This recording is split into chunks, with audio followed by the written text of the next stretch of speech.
and they win the NFC South.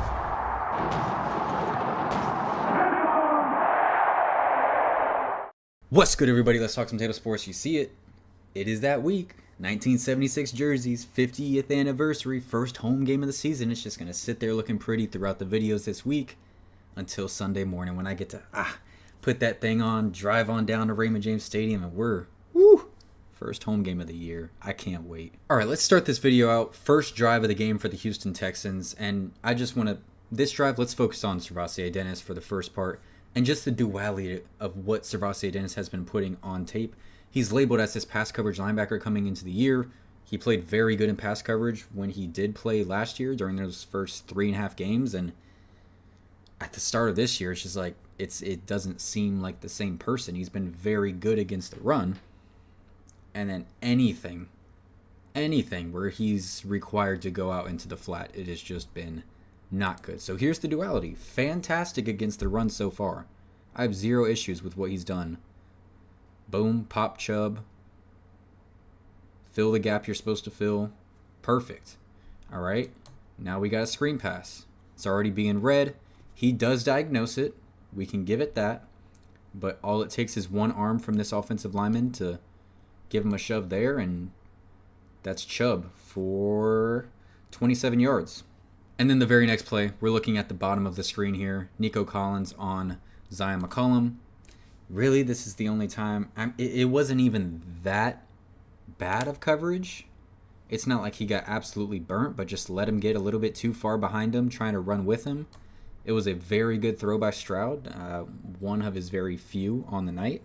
But once again, very early on. Happened last week against the Falcons, and then it happened yesterday against the Texans. Giving up a touchdown early, and then eventually the defense does lock in, find its place, and you know what happens the rest of the way. 67, man. 67 so good. The update is that it's not serious. It's not season ending like Kalijah Kancey, but he could miss up to multiple weeks. We saw how much he was missed in the game yesterday with how easily the Bucs went down the field the first drive of the game when he was in. But after that, it got pretty shaky. I mean, you're replacing Gadecki with Charlie Heck. That's Watch this. Professional move on a very good Will Anderson Jr. Just, all right, go for it. That is how you take advantage of a hungry pass rusher. Let's watch that one more time.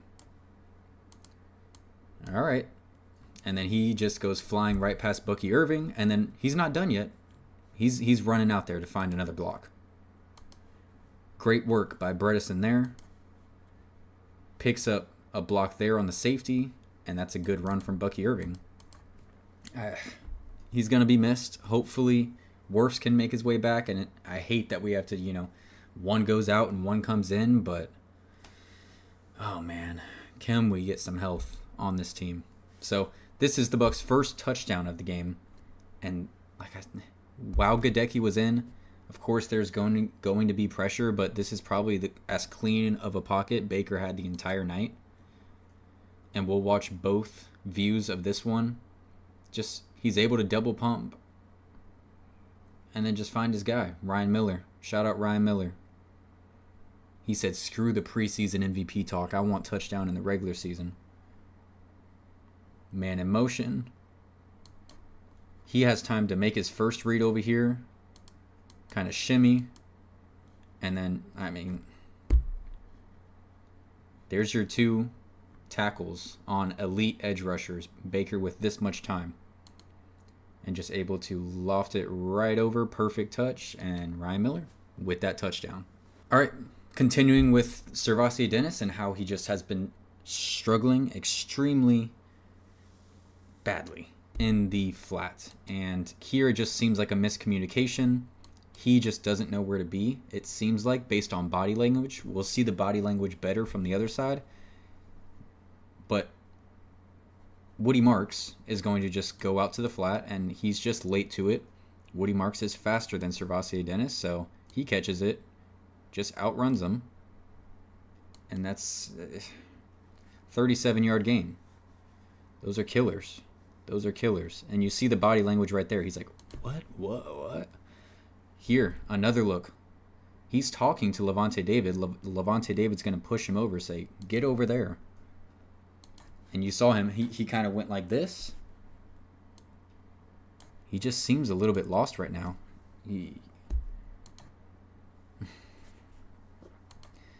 So here we go. He goes out to the flat. There's your body language right there. I guess assume someone would be over here, but obviously not. Tries to chase him down.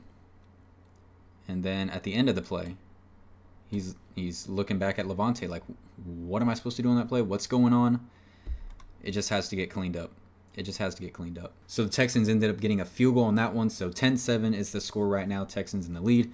Back on offense for the Tampa Bay Buccaneers. And this was the start of a 14-play, 77-yard drive that took 8 minutes and 44 seconds off the clock, with Charlie Heck having to enter early on in this drive, still finding a way to put that sort of drive together.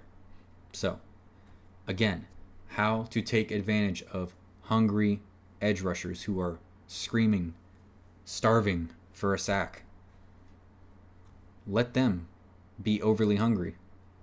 Send a man in motion. They don't even guard him. They just let him take the open space. Barton is going to crash down and then roll out. That's how you take advantage of one right there. Let's watch it one more time. So let him take the space. That's not what he's used to. Kind of fake to white, and then now you just look for your guy. It only results in like a 4-yard gain, but it tires them out. And 4 yards is 4 yards. When you knew the game was going to be tough like this, a close game, defensive battle like this, 4 yards is 4 yards. We'll take it. Continue to just wear them down as much as you can. And by the time we got to the end of the game, that last drive of the game where D'Amico Ryans had to call 2 timeouts, not to stop the clock, but to just give his guys some rest, catch a breather, it's huge. All right, and here is that second touchdown. The Bucs did get away with one here with Charlie Heck a tripping, but beautiful play design regardless. It's perfectly designed. They took the bait. You have one offensive lineman to block a corner. Should be no problem. He ends up whiffing, tripping him, and then Abuka's like, come on, just mock. Just follow. Carry me in. And he carries him in. Touchdown Tampa Bay! Fire the cannons! Do your dance. Third touchdown of the year for Emeka. Offensive Rookie of the Year watch. So we'll see it from the other view here. Once again, everyone takes the bait. They're playing these two. One right here. They'll follow them to that side of the field. Mock is watching this all play out, and that's it. It's basically 2 versus Kamari Lassiter, and just find a way to get in the end zone, and they do. The other injury news, of course, is Kalijah Kancey, as mentioned before, is going to miss the remainder of the season with a torn pectoral muscle. And this type of stuff right here is what we are going to miss with Kalijah Kancey. The speed, the twitchiness, the strength, the pass rush moves, skill, able to just shred block. Like, we're going to miss a ton with Kalijah Kancey, and I wish the guy could just have some better injury luck. Like, he hasn't been able to start the season the last 2 years because of injury during the offseason. And then this year, he's finally healthy through training camp, finally healthy through the preseason, is able to start the year. And in the second game, he ends up tearing his pec. But this is what we're going to miss. Excuse me.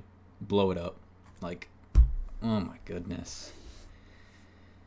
Elijah Roberts, get ready. Logan Hall, get ready. Y'all got to work together to be able to replace that type of skill. There is no other Kalijah Kancey on this defense, but man, I hope they can just work together. Maybe we can find some potential with Elijah Roberts. I know he's a much better pass rusher from that defensive line. With Logan Hall, just throw him in the fire and see what he has. See what the guy has. You got Vita next to you. Got Yaya there. Hassan on the other side if he's not dropping back in coverage every other play. But, yeah, speaking of dropping back in coverage, there he is. So this is just an example of just watching the game yesterday, and so many times throughout this week I'm like, we have to get pressure on CJ Stroud. This is not a good offensive line that we're going up against. They have a backup center, young players, veterans who were bargain bought. They just did not invest heavily in quality veterans. You have to take advantage of it. Here they rush 4, but they drop Hassan Reddick, send Levante David, and it's just Stroud has all day. Like, look at this. Are you kidding me? I don't care who is back here for the Bucs. Nobody can just sit back there and play coverage for that long. Someone is eventually going to get open. This is the NFL. And someone eventually got open. Way too much time. And honestly, after that, we started to see more and more blitzes from Todd Bowles. He's like, I'm done playing that. But hey, they end up punting that drive, regardless of that 20-yard pass or not. Bucs get the ball back, and this is one of those what-if plays I kind of wanted to throw in there. Just what if? Keep an eye on Durham. He's going to make a block and kind of just leak out this way. If Baker is somehow, would have been such a difficult play to make. If he was just somehow able to escape that. Look at this. Are you kidding me? For Payne Durham to catch that and just run as far as he can. He probably gets caught for sure because there's a safety back here, but my goodness. He's going to... The fact that he was even able to shovel it and this didn't end up being a sack, man, if he's able to catch that and just... Whew, just one of those what-if plays. You can grab a million of these from every single game, but it was just one that stood out to me. Like I said, able to get the ball off. Could have been the longest catch and run of Payne Durham's career. Like I said, Todd Bowles said, I'm done with that, Stroud just being able to sit back there forever. Greg Gaines ended up getting some pressure on this drive here, and then we have this blitz from Todd where, Levante kind of just pump fakes on a dropping in coverage. Of course, he's showing blitz here with Servassier Dennis. Servassier is going to drop. Levante is going to kind of just, as soon as the offensive lineman thinks he's dropping in coverage. So we saw Servassier Dennis just do like a stutter step right here and then drop. And then we saw Levante hit that turn backwards and then go. Let's watch it one more time. So Servassier Dennis, stutter, fall back. Levante with a different move, look away, and then come back. Pretty. So we have this matchup here. He's not letting go of Vita Vea, and then he is already locked in on Antoine Winfield Jr., who's coming on a blitz. 2 guys talking about making an impact without getting a sack. 2 guys coming for Hassan Reddick. That leaves Levante David able to just squeeze through that hole there and meet Elijah Roberts, who's going to beat his man at the quarterback. So let's get all of this coloring out of there, and there we go. Elijah Roberts beats his man. That's a clear lane for Levante. Meet at the quarterback. Come on. So we'll see Elijah Roberts here. We'll see the head turn from Levante. There it is. Now go. Meet at Stroud. Beautiful. Didn't see a ton of big plays from Mike Evans. He came up when it mattered. Had a ton of targets. 11 targets. Only 5 catches, though. That's a tough matchup with Stingley. All-pro cornerback over there. But this was beautiful. Perfectly thrown. Perfectly layered right over Stingley's head. Doesn't get much better than that.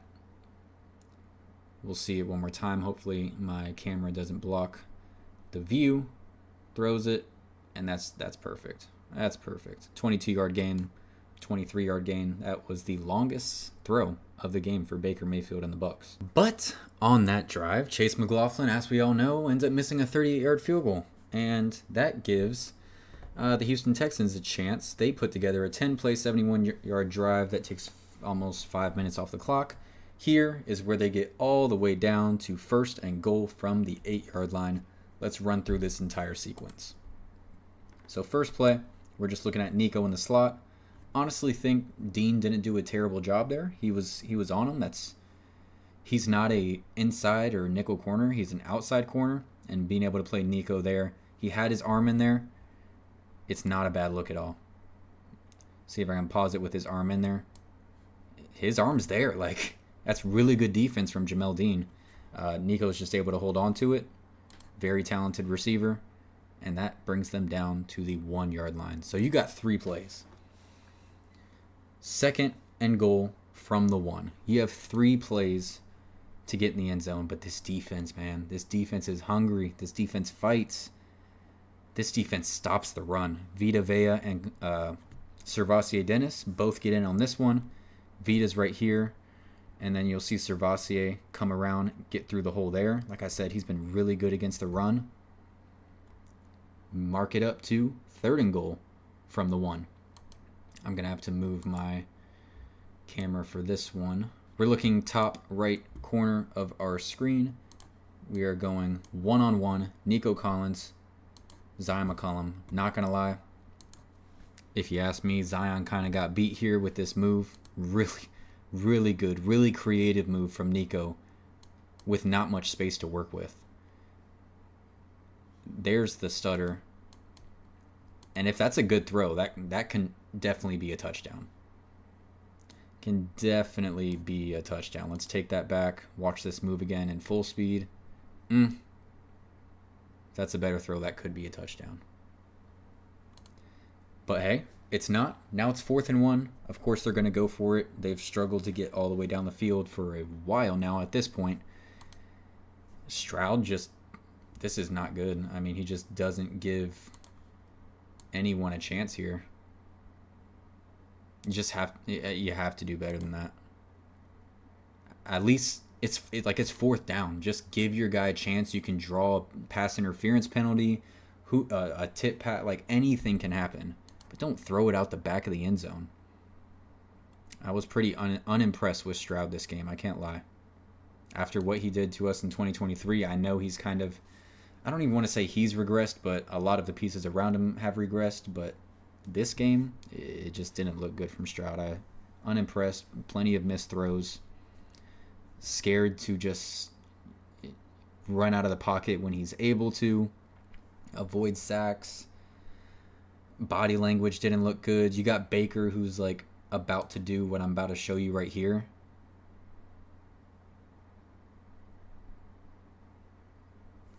CJ Stroud's not doing this. Heart drops. I think it's a really bad injury.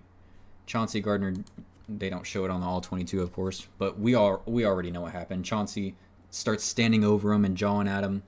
Baker, forget the injury. Time to get up and talk. CJ Stroud, I'm just not seeing that level of energy from him when you're at home. Your team needs a bump. Your team needs a push. I just didn't see it from CJ. And I don't think he's a bad quarterback at all. I think he's extremely talented, but just expected a little more, I guess. Huge play right here. I haven't shown any Rachaad White highlights, but this is one of Rachaad White's best highlights. Just putting his body on the line to get this fumble. Not much analysis needed here. It doesn't even come out on this sack that trips up Baker Mayfield. He just ends up losing the ball in his hands. Rashaad's at the bottom of the screen and he throws his body in there, takes a hit to the ribs, ends up being down on the ground for a bit, ends up coming back in the game, of course, and that highlight, of course, will be part of this video. This low light is part of this video. Riley Dixon, and I mean, he absolutely launches the ball off of his foot when he gets it off, but it is a slow wind up for this guy. Like, you can see them packing it in here. They only got one guy on each side of the field. They're all packed in here. We know what's coming. And it just doesn't seem like he's interested in trying to get that off quickly at all. That gets blocked. That's one of those moments where you're like, oh boy, we're gonna blow this. We're gonna blow this, aren't we? But no. The defense, once again, locks things down. We have to give this defense credit. And I'm trying to wonder in my head like who I would rather if you're at Raymond James Stadium, and if you go to Bucs games, they only announce one side of the football when they're coming out of the tunnel.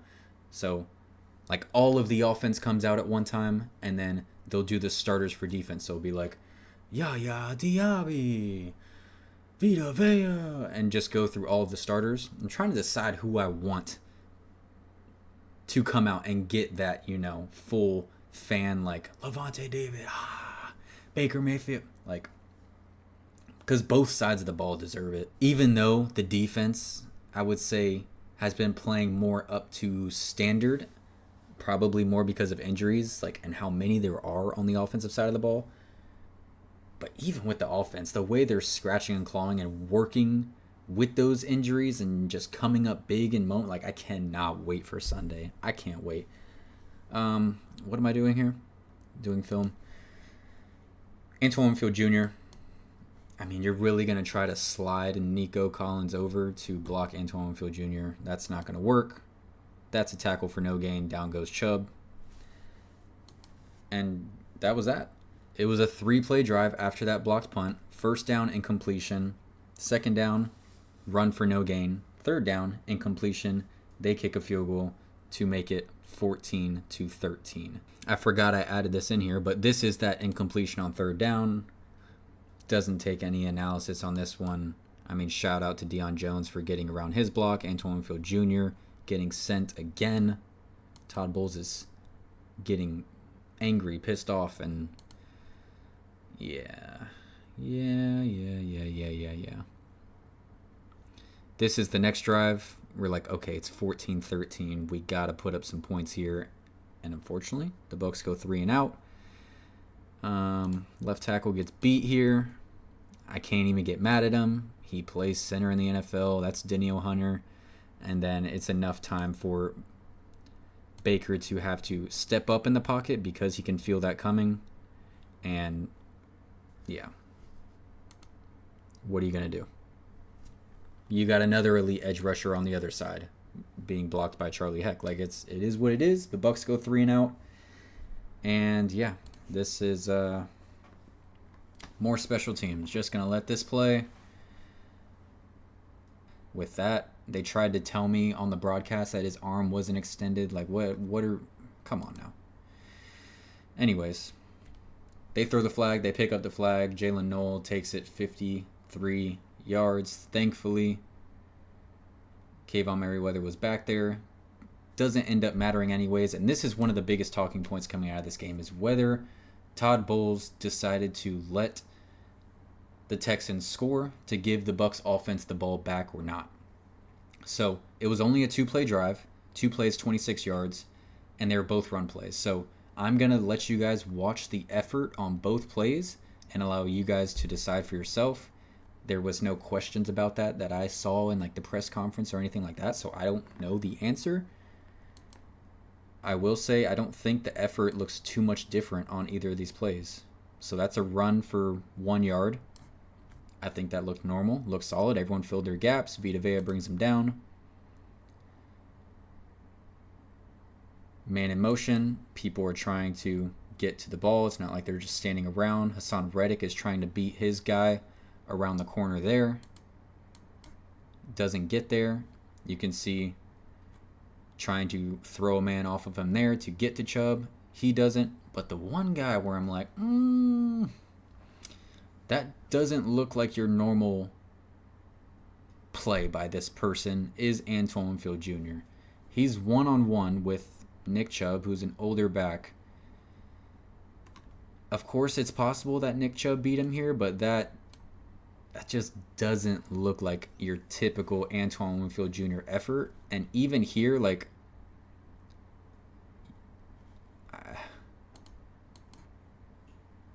I don't know. I don't know. That's why it's a talking point, because we don't know. We don't know. If anything, I think Bowles was probably trying to make him get a stop, and Winfield let him go. I don't know. It's tough, but it's worth a talking point. After seeing both the plays on that drive, the first one where it's a 1 yard gain, they absolutely stopped the run, and the next one, let me know in the comments what you think. Did they allow the Texans to score to get the offense the ball back? All right, here is that 2-point conversion that, of course, would have been a very big deal. Unfortunately, for Deion Jones, who does get through here, nobody even touches him. That doesn't count as a sack because it's on a 2-point conversion, but hey, Bucs have the ball. All they need is a touchdown. And I say all they need is a touchdown because you got your quarterback, Baker Mayfield, back there. All we need is a touchdown. You still had the 2-minute warning and 3 timeouts. Way too much time. Let's go ahead and run this. This play will be in Baker Mayfield's highlight reel forever. Henry To'oTo'o, how he doesn't make this tackle, I don't know. He's a very aggressive linebacker, tackles a lot with his shoulder, and he just kind of shoulder ducks around him. The guy's insane. Baker's crazy, dude. How can you not love this guy? Here's To'oTo'o right here. He's going to come on a delayed blitz, come around, and yep. Crazy, man. On 4th and 10. Crazy. All right, and then Bucky also provided some spark, some magic. Once again, To'oTo'o just could not tackle on this drive. There's a man on Baker's back, but thankfully just enough time to get it off to Bucky Irving. Alshire gets turned around. Petrie is in the dirt. To'oTo'o, like I said, loves to tackle with his shoulder. He could have easily wrapped him up here. Why are you not wrapping him up? Why are you trying to hit him with his shoulder? Bucky puts his shoulder down, so he just bounces off of him and gets another 10 yards after that. Like, I'm not mad at it, but my goodness. Get to Otten, and that is 2nd and goal from the 3-yard line. 2 timeouts left. 9 seconds on the clock. They were running this all day. I don't know why they came out. The Texans are not stacking the box here. Like, in what right mind would the Bucs throw the ball here and risk a sack and being pushed back to the 10-yard line? They have 2 timeouts. They probably would have ran the ball again even if this got stopped. But it didn't. Man comes in motion. Good pickup block here from Otten. And that's just enough for Rachaad White to power into the end zone. Very fittingly, a guy who was rode off by a good amount of this fan base. I can't lie. A lot of my comments were throughout the offseason, trade Rachaad White in a 1st-round pick for this edge rusher. Trade Rachaad White for this guy.